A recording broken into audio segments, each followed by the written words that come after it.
Hello friends, स्वागत है आपका अपने चैनल में। तो आज मैं आपके लिए केमिकल टेक्नोलॉजी का वीडियो लेकर आई हूँ दोस्तों। ये वीडियो केमिकल इंजीनियरिंग से जो गेट की तैयारी कर रहे हैं उनके लिए बहुत ही इम्पोर्टेंट है गेट के लिए। और जो लोग जानना चाहते हैं कि पेट्रोल डीजल कैसे बनता है या उसकी क्वालिटी कैसे चेक किया जाता है, उसके लिए भी ये वीडियो बहुत ही इम्पोर्टेंट है। तो ये पार्ट 1 है दोस्तों। और आपको ये वीडियो देखने के बाद आपको पूरी समझ में आ जाएगी। बिल्कुल भी आपको केमिकल टेक्नोलॉजी याद करने की ज़रूरत नहीं पड़ेगी। तो चलिए दोस्तों शुरू करते हैं। तो सबसे पहले हम एक बार मैं क्लियर कर लेती हूँ दोस्तों।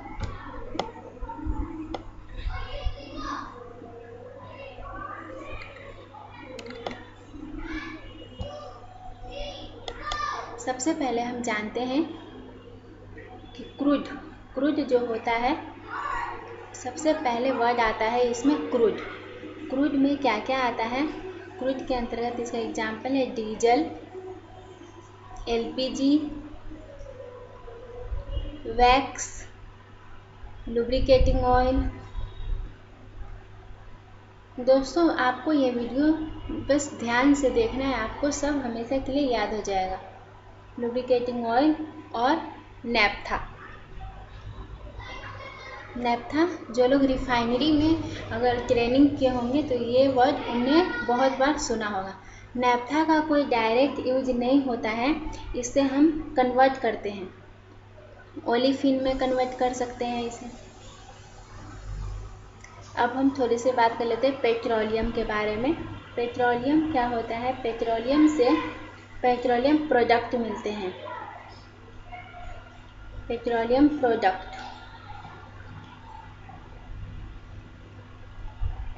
प्रोडक्ट का एग्जाम्पल कुछ बताती हूँ मैं आपको। विनाइल क्लोराइड,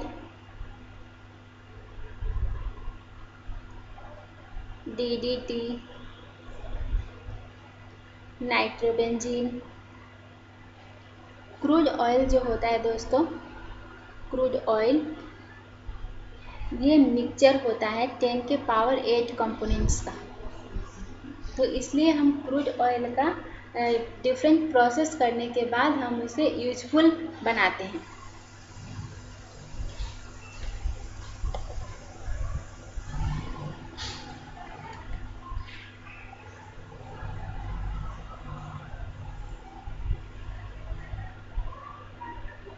अब हम टाइप्स ऑफ क्रूड ऑयल देखते हैं।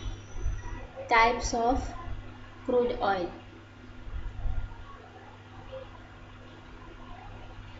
पहला होता है हमारा पैराफिनिक क्रूड ऑयल। फर्स्ट है पैराफिनिक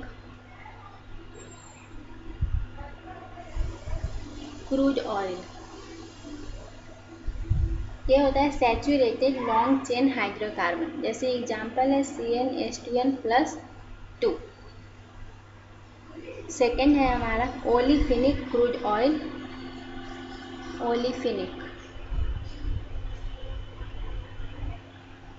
ओलिफिनिक क्रूड ऑयल,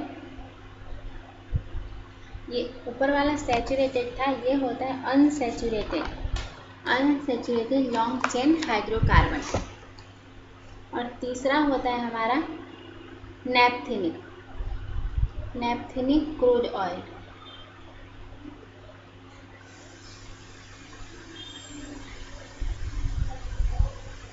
ये सैचुरेटेड रिंग कंपाउंड, जैसे ये हो गया, ये बेंजीन हो जाएगा। सॉरी दोस्तों, बेंजीन हमारा एरोमेटिक क्रूड ऑयल है। नैप्थेनिक क्रूड ऑयल का एग्जांपल है साइक्लोहेक्सेन। और ये जो हमारा ये बेंजीन एग्जांपल है वो 4th नंबर का है, और इसका एग्जांपल है एरोमेटिक क्रूड ऑयल।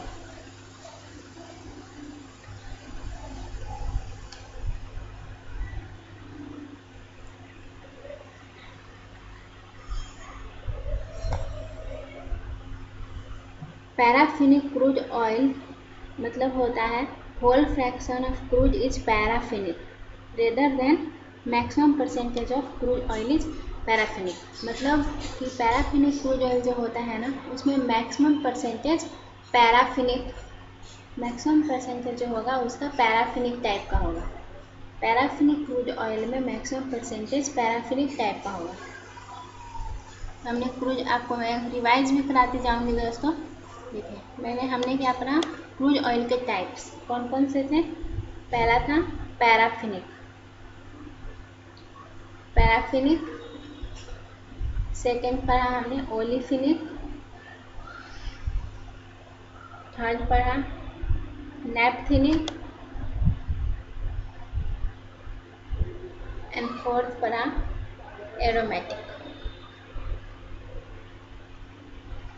देखिए जिसमें मैक्सिमम परसेंटेज पैराफिनिक होगा वो पैराफिनिक, ओलिफिनिक मैक्सिमम परसेंटेज होगा ओलिफिनिक, नैप्थेनिक में maximum percentage saturated ring compound होगा वो नैप्थेनिक हो जाएगा। अब आप लोगों ने डिस्टिलेशन कॉलम के बारे में पढ़ा होगा, तो उसमें पढ़ा होगा कि डिफरेंट टाइप्स के फीड होते हैं। जैसे अगर आपको याद होगा तो अगर ये डिस्टिलेशन कॉलम है दोस्तों, तो डिफरेंट टाइप्स के अगर फीड होते हैं तो उसे डिफरेंट जगह से एंट्री कराते हैं। जैसे अगर फीड सैचुरेटेड वेपर है तो सबसे नीचे से एंट्री होती है, सैचुरेटेड वेपर है। अगर कोल्ड लिक्विड है तो सबसे ऊपर से, कोल्ड लिक्विड है तो सबसे ऊपर से एंट्री कराते हैं। पार्शियल लिक्विड है तो इसके नीचे से, अगर सुपर हीटेड वेपर है तो सबसे नीचे से करेंगे। ये डिफरेंट टाइप का मतलब पॉइंट्स होते हैं ना कि कहाँ पे हम के फीड को एंट्री कराते हैं डिस्टिलेशन कॉलम में। अगर फीड हमारा कोल्ड लिक्विड है तो ऊपर से कराएंगे। जैसे देखें अगर सीरियल वाइज देखा जाए तो सबसे पहले एंट्री होती है, सबसे ऊपर से एंट्री होती है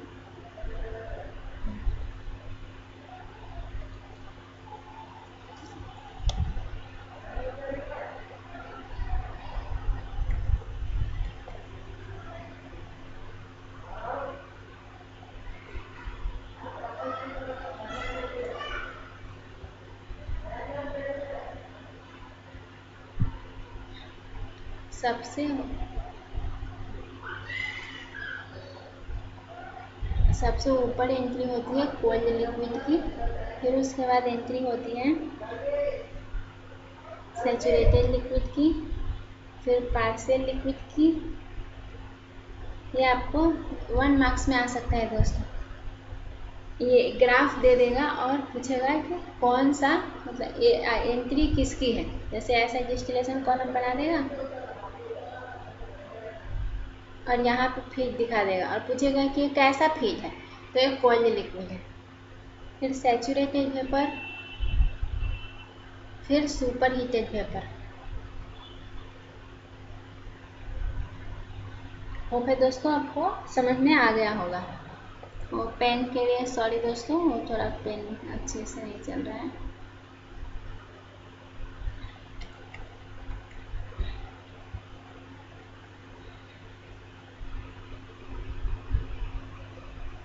अब हम कुछ फुल फॉर्म देखते हैं। जैसे देखिए एलएनजी आपने सुना होगा, इसका फुल फॉर्म क्या होता है, liquefied natural gas. Liquefied natural gas.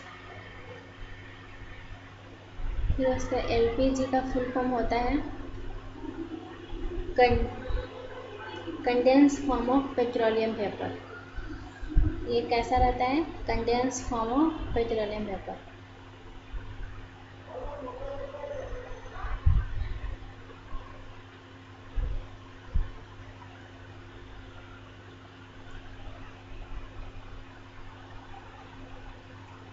LNG को क्रायोजेनिक सिलेंडर में रखते हैं।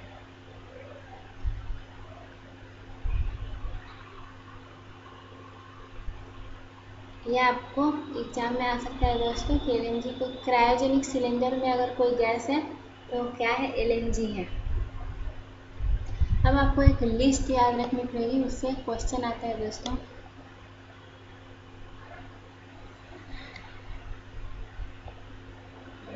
आपको नंबरिंग से याद रखना पड़ेगा। पहला नंबर पे आता है रिफाइनरी गैसेस, रिफाइनरी गैसेस या एलपीजी गैसेस, एलपीजी गैसेस।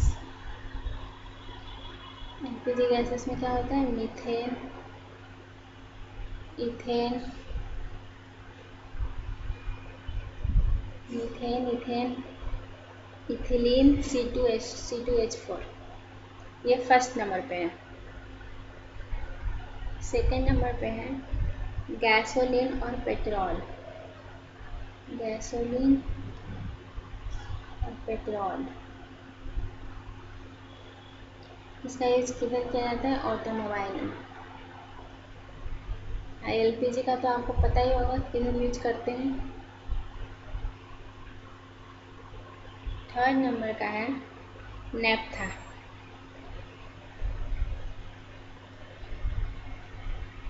नैप्था का यूज किया जाता है पेट्रोकेमिकल इंडस्ट्री में।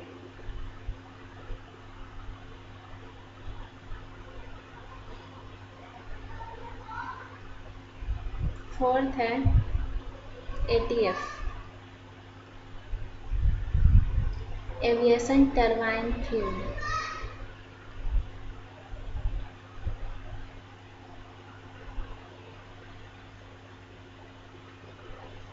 इसका एग्जाम्पल है, या इसी को जेट फ्यूल भी कहते हैं।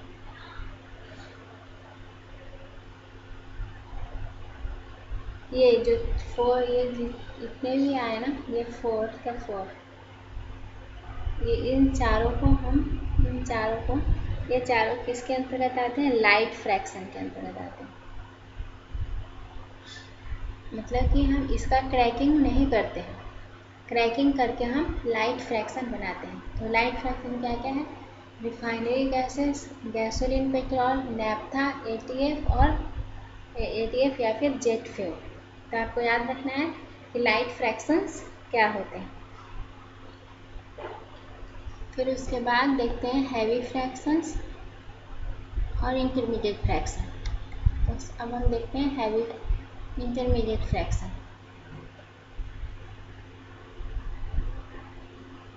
इंटरमीडिएट फ्रैक्शन, इंटरमीडिएट फ्रैक्शन क्या क्या है? केरोसिन, डीजल और gas oil. Kerosene, diesel, 2 number पे, 3 नंबर पे गैस ऑयल।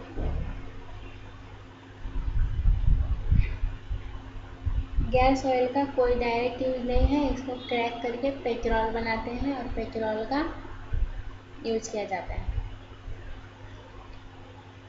ये तीनों को इंटरमीडिएट फ्रैक्शन कहते हैं। अब है heavy fractions.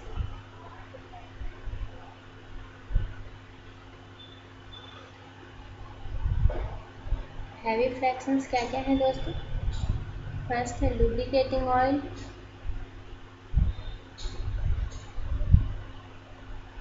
Lubricating oil. Second आता है पेट्रोल एटम,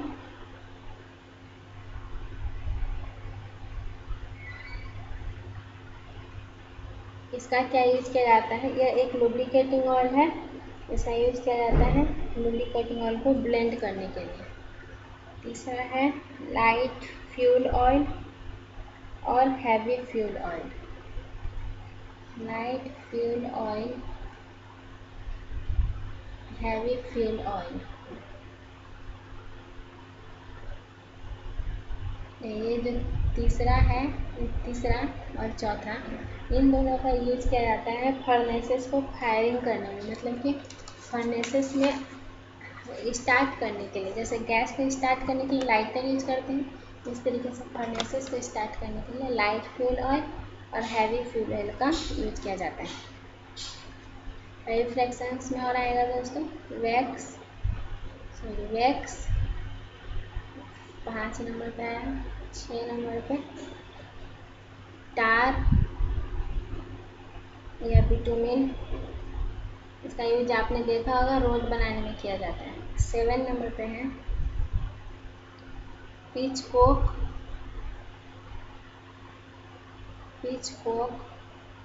और रेसिड्यू, पिच कोक और रेसिड्यू। याद हो गया होगा दोस्तों। इंटरमीडिएट फ्रैक्शन, देखिए हैवी फ्रैक्शन है तो उसका बॉइलिंग पॉइंट भी ज़्यादा होगा। इंटरमीडिएट फ्रैक्शन का बॉइलिंग पॉइंट इंटरमीडिएट होगा, लाइट फ्रैक्शन का बॉइलिंग पॉइंट कम होगा। इंटरमीडिएट फ्रैक्शंस और हैवी फ्रैक्शंस का हम क्रैकिंग करते हैं।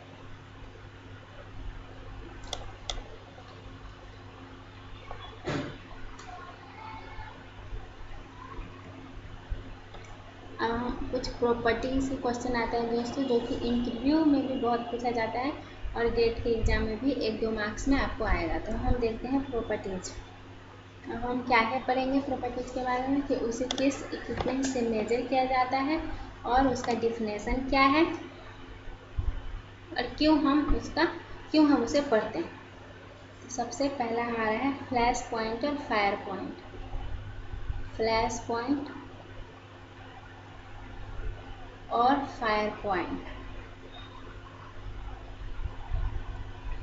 फ्लैश पॉइंट और फायर पॉइंट। देखिए फ्लैश पॉइंट, पहले हम फ्लैश पॉइंट को देखते हैं कैसे मेजर किया जाता है। जैसे इस ऑयल का मुझे फ्लैश पॉइंट निकालना है, तो इस ऑयल को मैं कांस्टेंट फायर दे रही हूँ, यहाँ से मैंने इसे कांस्टेंट फायर दे रही हूँ और इसके अंदर एक थर्मामीटर डिप करके रखती हूँ। जिस टेम्परेचर पे ये ऑयल थोड़ा वेपोराइज होने लगता है ना, उस टेम्परेचर को फ्लैश पॉइंट कहते हैं। अगर कहा जाए, देखिए हीटिंग हो रहा है तो हीटिंग की वजह से ऑयल थोड़ा गर्म होगा और वो वेपोराइज होगा और ऊपर के लेयर में एक हाइड्रोकार्बन वेपर का मिक्सचर बन जाएगा। जैसे कि यहाँ पे एक हाइड्रोकार्बन वेपर का मिक्सचर बन जाएगा। अगर आप इसमें मैच स्टिक रखेंगे ना, तो वो मतलब हल्का सा इग्निशन देगा। और उस वक्त जो टेम्परेचर शो करेगा उस टेम्परेचर को बोलते हैं फ्लैश पॉइंट। अगर ये मैच स्टिक रखा और ये कम से कम 5 सेकंड के लिए सस्टेन कर गया ना, तो उस वक्त जो टेम्परेचर होगा उसे बोलेंगे फायर पॉइंट। समझ गए होंगे दोस्तों। अब मैं आपको डिफिनेशन, क्या होगा इसका डिफिनेशन फ्लैश पॉइंट का।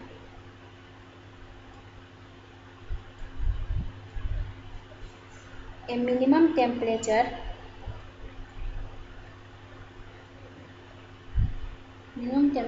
at which an oil gives out sufficient vapor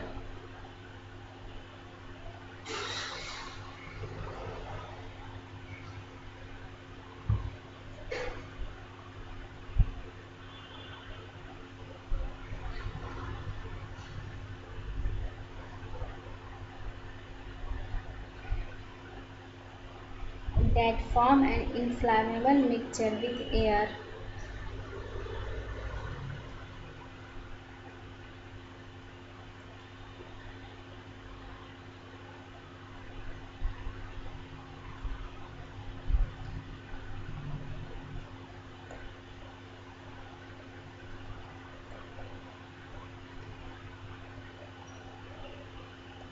which flashes।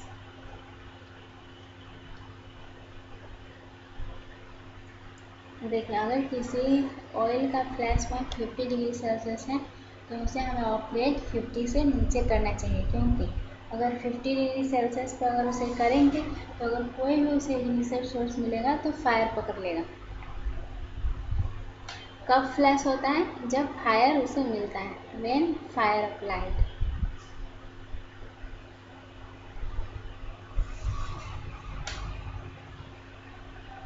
अगर ये फ्लैश सस्टेन रह गया 5 सेकंड के लिए तो उस टेम्परेचर को क्या कहते हैं? फायर पॉइंट कहते हैं। तो हमेशा फायर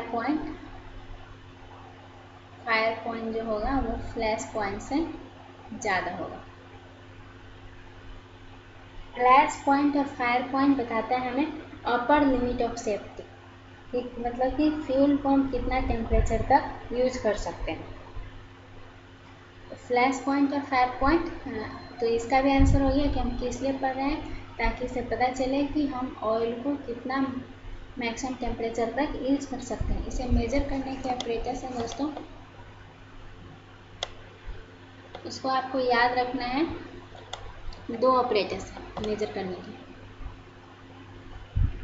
पहला है एबल ऑपरेटर्स। एबल ऑपरेटर्स आपको गेट के एग्जाम में डायरेक्ट मिलेगा। ये ऑपरेटर्स का यूज किस में किया जाता है, या फिर फ्लैश पॉइंट और फायर पॉइंट को मेजर करने के लिए कौन सा ऑपरेटर्स यूज करते हैं। और दूसरा है Pensky Martens operators.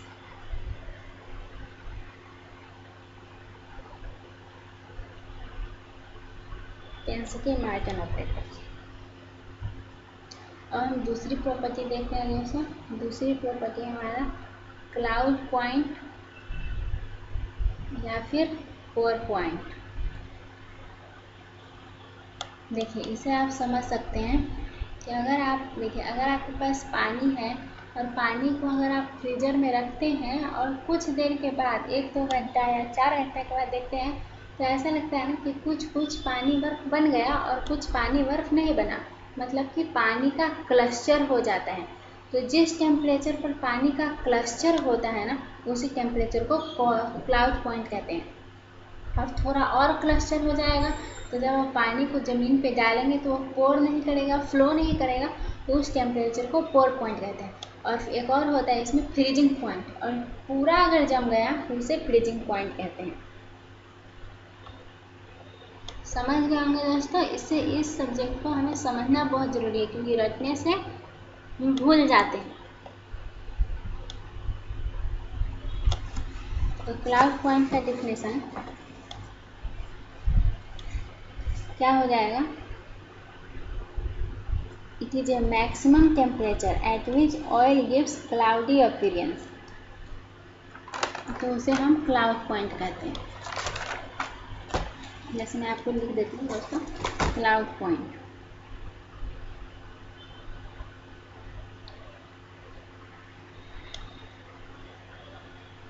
Cloud point it is the maximum temperature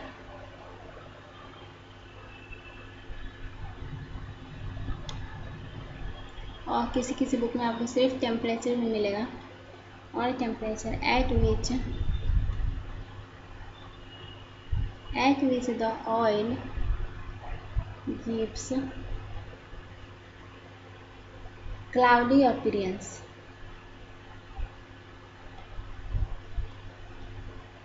cloudy appearance और point at which clustering occur. Point at which clustering occurs.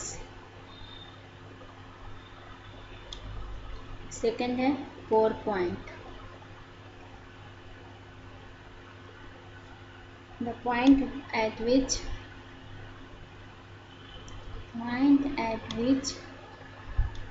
oil refuses to flow.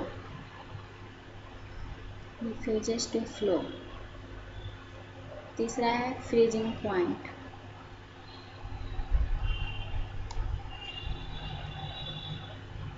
The point at which whole bulk of oil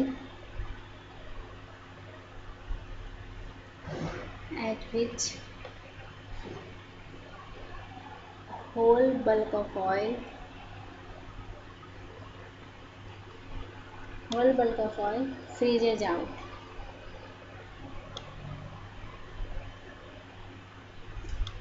cloud point, core point और freeze point, ये क्या बताता है, इसे हम क्यों पढ़ रहे हैं? क्योंकि ऑयल का टेम्परेचर इतना नीचे नहीं जाना चाहिए, नहीं तो उसकी इफिशियंसी कम हो जाएगी।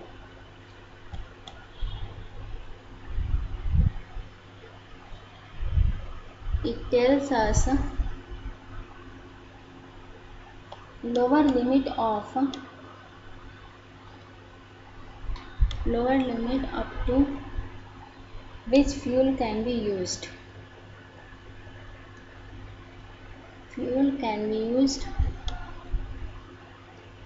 Efficiently.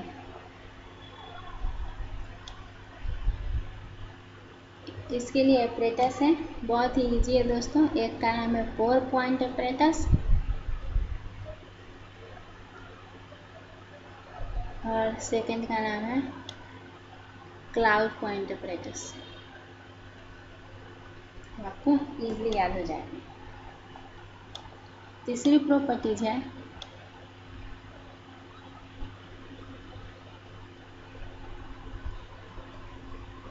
Carbon residue. Carbon residue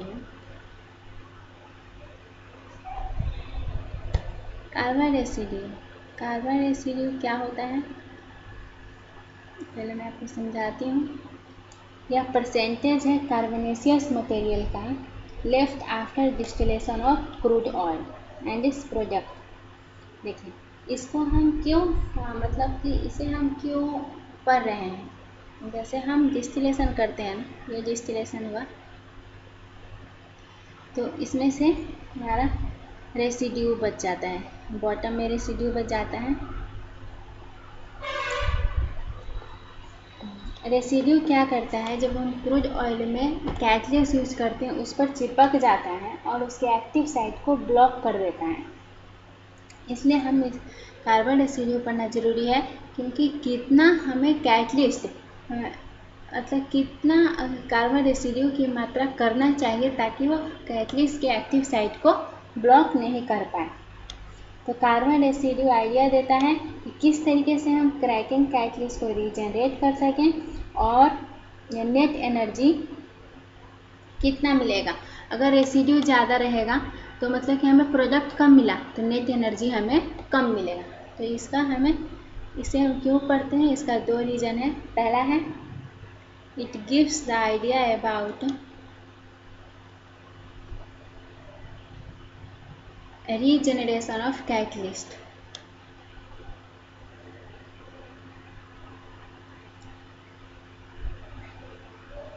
second है help to determine net energy obtained by complete combustion of fuel।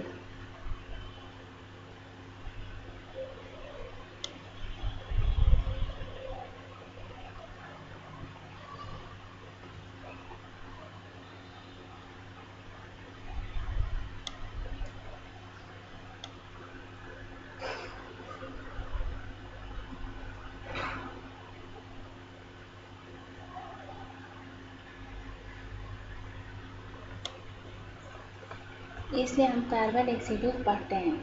इसे मेजर कैसे किया जाता है, एक मेथड होता है कॉनरैक्सन मेथड। जितना मैं आपको बता रही हूँ उतना गेट के एग्जाम के लिए मोर देन इनफ है दोस्तों। फोर्थ प्रॉपर्टी आता है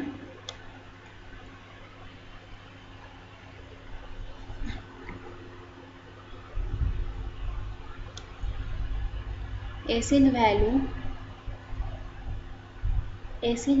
और एसिडिटी।